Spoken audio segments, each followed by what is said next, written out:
Oh yeah. Oh yeah. Straight up, football season is here.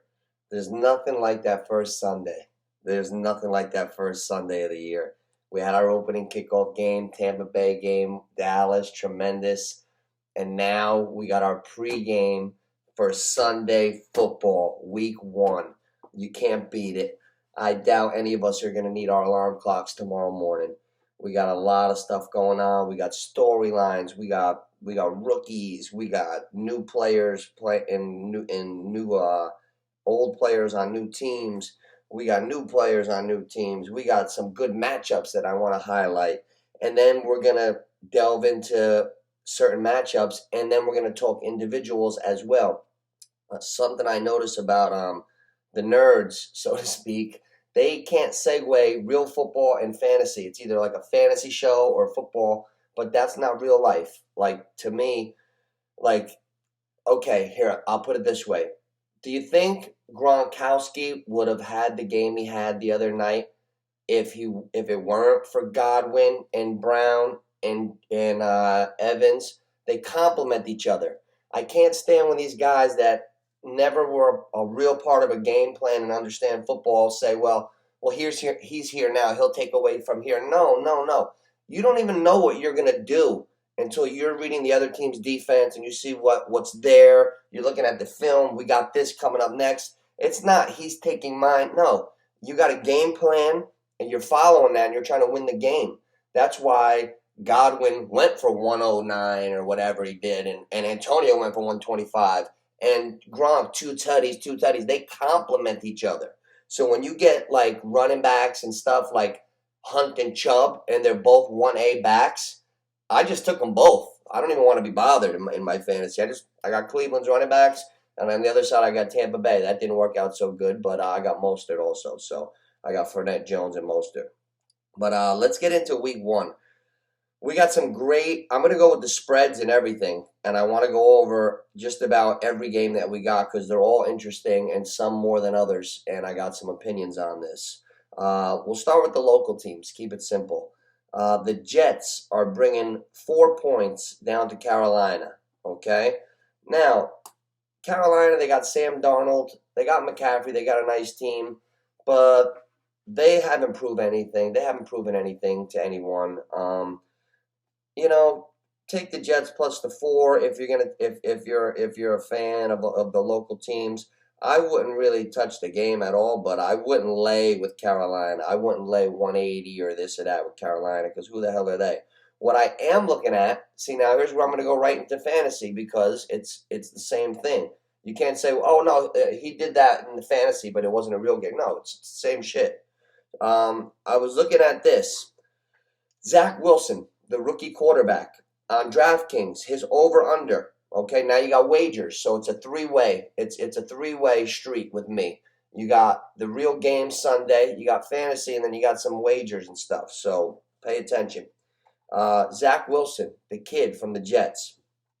Jets are going down to Carolina, right? What are they going to do? Run the ball all day and smash mouth Carolina and just beat them? No. That's number one. Number two, Zach Wilson, all the reports, they're saying, whoa, this kid might be the best out of all of them. And he's even saying, I don't feel any challenge. It feels good. I'm playing football. His over-under for passing yards is 232, which is low in today's NFL. I feel like they're going to be slinging it. And if it's a close game or if they're losing, they're really going to be slinging it. I would take the kid with the over 232 in the Jets game. That would be my zone in on that game. So we'll cross them off because I'm done talking about them. Here's one that worries me. Every single year, week one, we know it. It almost was Tampa Bay. I said that in the last video. Every single year in week one, there's a team that is supposed to be good, that's going to play a team that's supposed to be shitty, and the shitty team is going to beat the real good team. Then they're going to continue to be shitty for the rest of the year, and the good team's going to get good. I'm worried about the Niners and the Lions. The 49ers got so much hype behind their train. The 49ers got the hype train. They're one of them teams with the big-time hype train. They're 9.5 favorite. Poor Goff. Poor fucking Goff. All he did was take the Rams to the Super Bowl. They got rid of him. He's on the Lions now. Nobody wants to go to Detroit. That's like getting sent to like purgatory. Like nobody wants to be in Detroit. Goff, you gotta watch. I could see the Lions playing them tough a little bit. But the Niners are the elite team, and the Niners are one of my picks to be there at the end of the year, maybe even win the division. The Niners are laying 9.5. I wouldn't lay that. I would put the Niners money line like I did with Tampa Bay with my best bets to knock them down. I barely squeaked. I barely squeaked by with Tampa Bay the other night on the money line, but if I would have laid the points, I would have lost. I'd probably take the Niners and try to squeak them in on a money line to bring something else, give me a little more odds. But I'm not going to lay that 9.5. The quarterbacks, both quarterbacks are listed at the same amount of yards. And I thought Trey Lance was starting, but they have Goff and Jimmy G both at 223. I would bet the under for both. Why? San Francisco has a tremendous running attack, A. B, if they do the relief pitch and stuff, Jimmy G, Trey Lance, that will knock Jimmy G's chance for getting over the 223. So I'd bet the under on him. And Goff, just because he plays on Detroit and they might be terrible, I'd bet the under. I hope I said under with the other guy. I meant to say under. So I would bet the under on both of them. The Niners and the Lions in Detroit, it just got ugly written all over it. So I would probably take the under on both the quarterbacks going under 223. Now my best thing, one of my best things of the whole week with that game, I love Raheem Mostert, the running back. He's one of my favorite running backs in the league. I think, barring just staying healthy, he is one of the best. His over-under rushing yards is 65.5. I think I could see him going for 130. I see him smashing that. So his receiving yards are 10.5. I guess he doesn't catch much balls. That's one screen. You'd bet over 65.5 on Mostert, over 10.5 receiving yards. Now, out of all the running backs in the league, they have a thing on DraftKings. Who's going to be the leading rusher for the day? He's a sneaky dog. Raheem Mostert plus 1,200 to be the leading rusher for the day. That's a big payout, and he's a live dog. He's a very capable guy. Very, very capable. I mean, it's not even, the talent is there. Now, another game that I'm looking at with a underdog written all over it. I'm hard on Pittsburgh. I think Pittsburgh is not going to be there at the end. I think maybe Big Ben will decline like I've been saying. But Buffalo Pitt tomorrow in Buffalo, 70-something degrees. Ben is as healthy as he ever will be this season. Think about that. The team is fresh. Najee Harris, the rookie running back, they're going to be using him like Le'Veon Bell. Pittsburgh, I'd be careful with Buffalo. Everybody's too... Usually, when everybody is on something, it's a slap in the face, wake-up call. I'd be careful. Tomorrow's Pittsburgh-Buffalo game would probably not resemble a Pittsburgh-Buffalo playoff game 3 months from now. You know what I'm saying? Okay. So, I'd be careful with Pittsburgh. It's a heavy money line. I'd take a little shot on Pittsburgh. They're going to be right with them. Now, who's their big dog running back? Najee Harris, 14.5 carries. This is the Pittsburgh Steelers. This is Mike Tomlin. They needed Najee. That's why they went and drafted him. 14.5 carries, hammer that over. 58.5 rushing yards, yeah. 3.5 receptions. I'm thinking in my mind, with my eyes closed, Le'Veon Bell. Everybody gets lost. You throw him a little looper going the other way, misdirection screen. I'll go over. Najee Harris is going to be the bell cow tomorrow.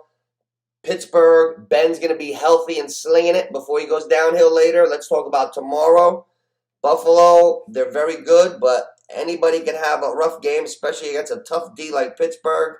TJ Watt just signed, and that leads me to my guy that I drafted because he was there. I hated him, but he was there in the 9th round again. Juju, he's at 5.5 receptions. If Juju doesn't catch 5.5 balls tomorrow, they got no shot. Juju should have 7 to 8 catches. Even if he drops on every one like he's been doing, no yak.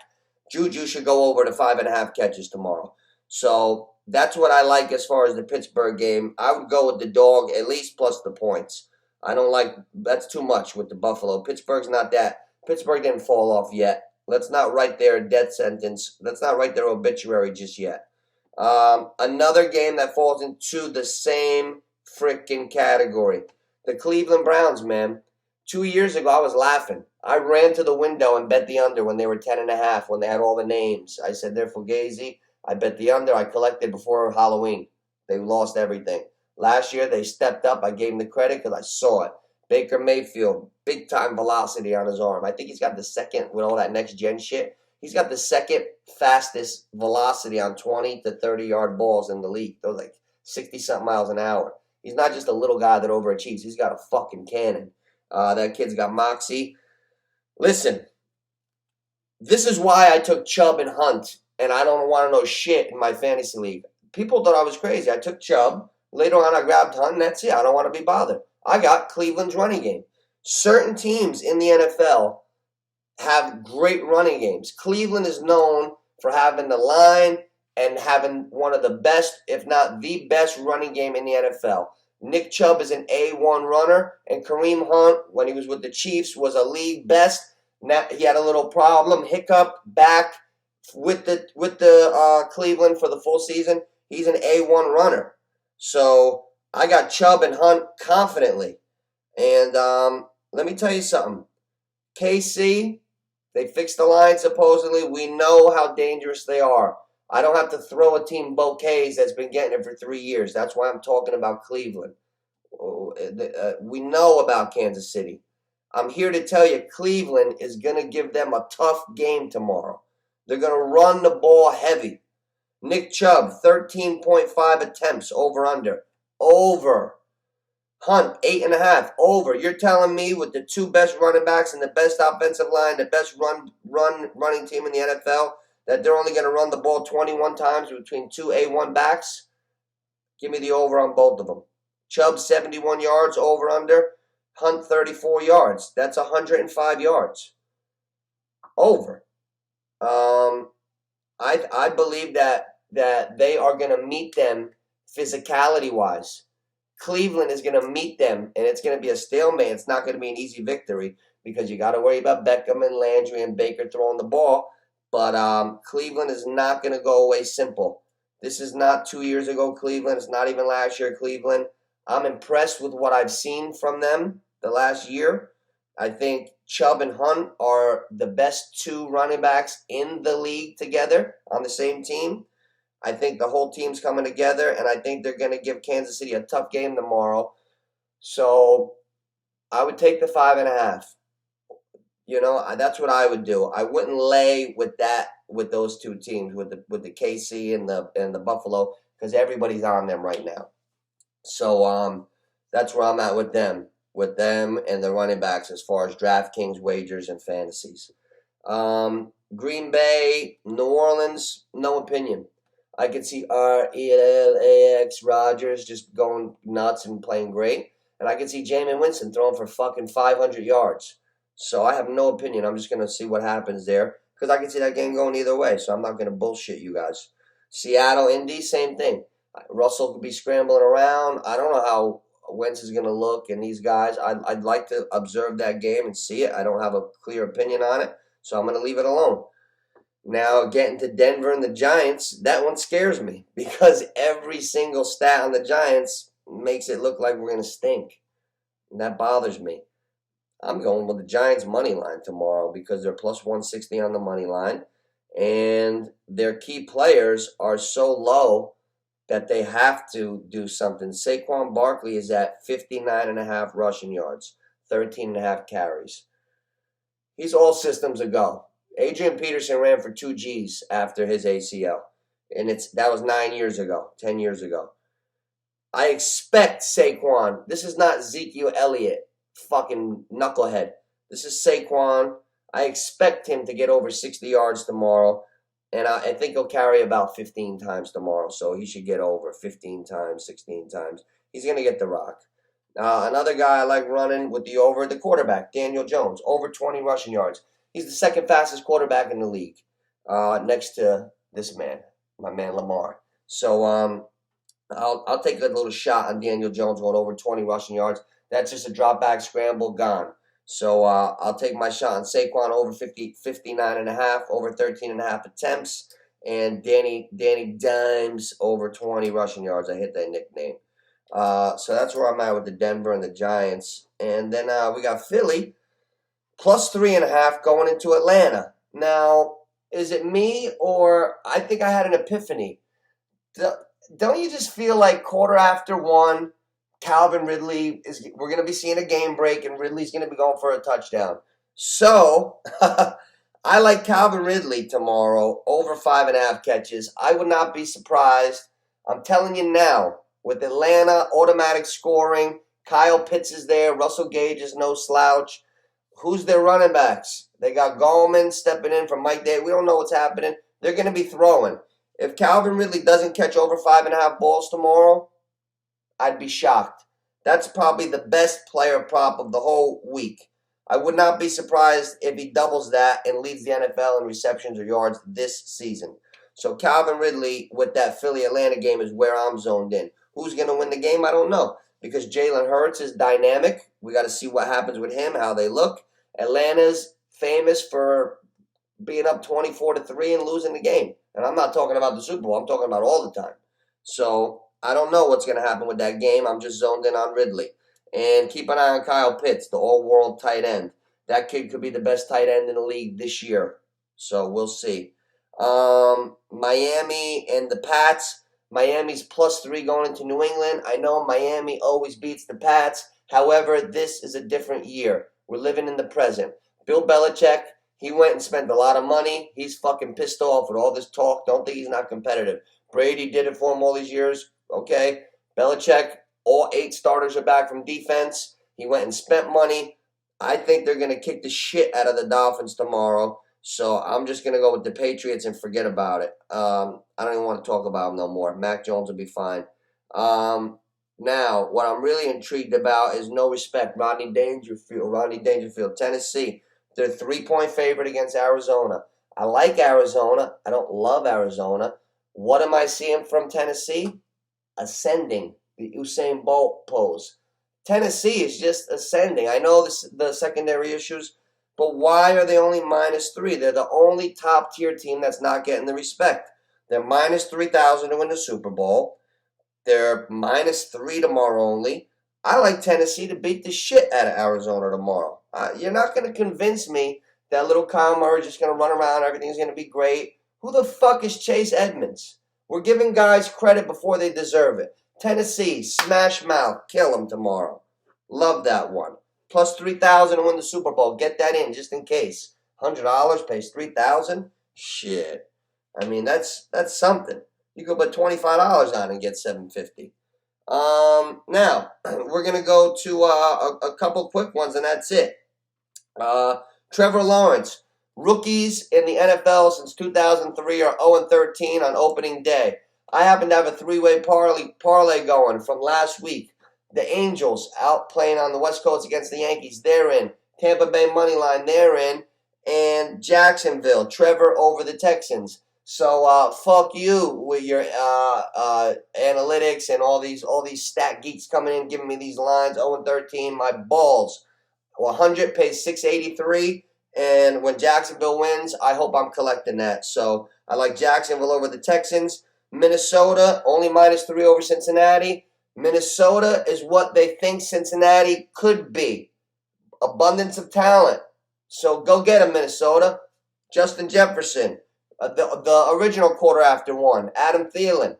Kirk Cousins looks good, but he always does. But Dalvin Cook. I like Minnesota to beat Cincinnati tomorrow. Now I'm saving the last 2 for the ones that I really, really like. Here we go.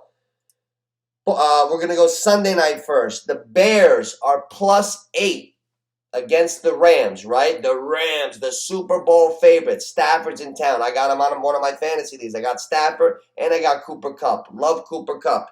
Now, Here's what I think the majority of the public are completely forgetting. Okay, you ready for this? The Rams are a brand new team. Never played one game together yet. The Bears are getting 8.5. 8. They're supposed to stink. But when I looked, the Bears made the playoffs last year.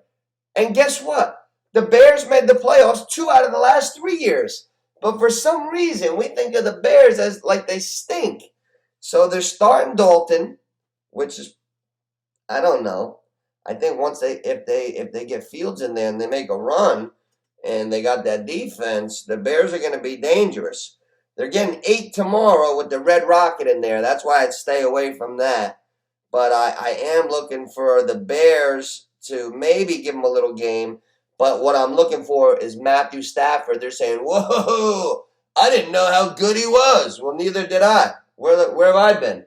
So they're saying that on the tape he's making all these great throws. I want to see yards and wins from Stafford.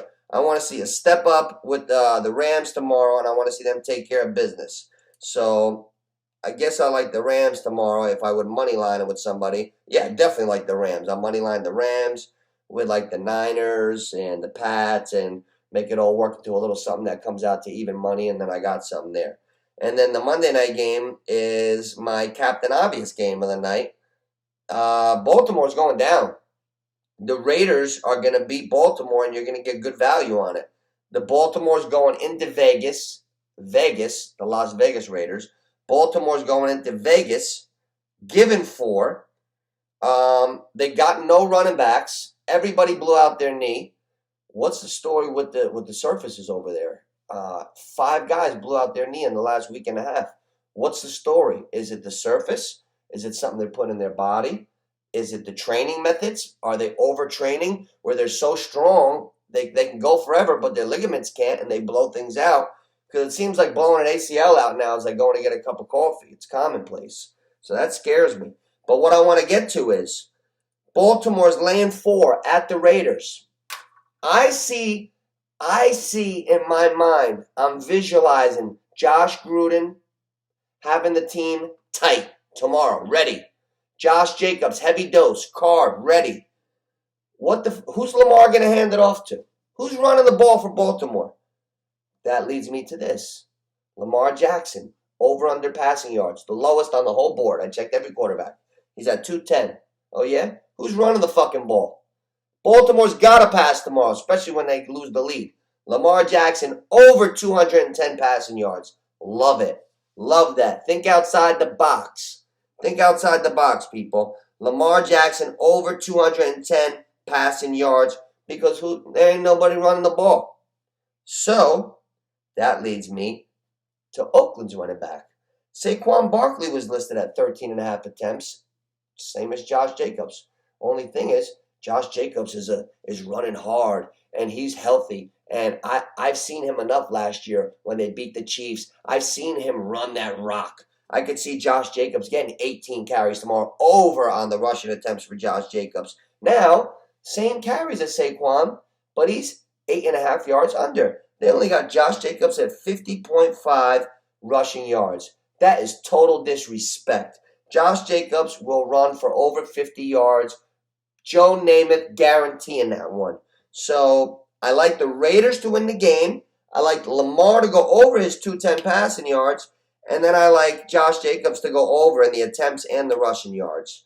So we basically went down the whole pregame of Sunday, Monday football. And I can't wait. And for fantasy guys, I figured out the best way. I'm not going to be able to get you guys in on a chair. We're going to get this Zoom going with T-Rich. Zoom. I'm going to get certain guys from each league in. I'm going to ask you your thoughts on maybe a matchup that we just had. Who came up big for you? Who you might have sat that put up 1,000,000 fucking points? Shit like that. You know, we'll have some fun. But I'm going to get you guys in on the Zoom. And then I could get other friends that aren't in my leagues even that I want to talk to on the Zoom sometimes. And we could have like interview stuff like I see on some of the best. I take from the best. I take a little bit from everybody. I like how McAfee does it on when he has people in. So we're going to have all types of fun. But that's your week 1 first of the year NFL pregame. 25 minutes exactly, Johnny, on the clock.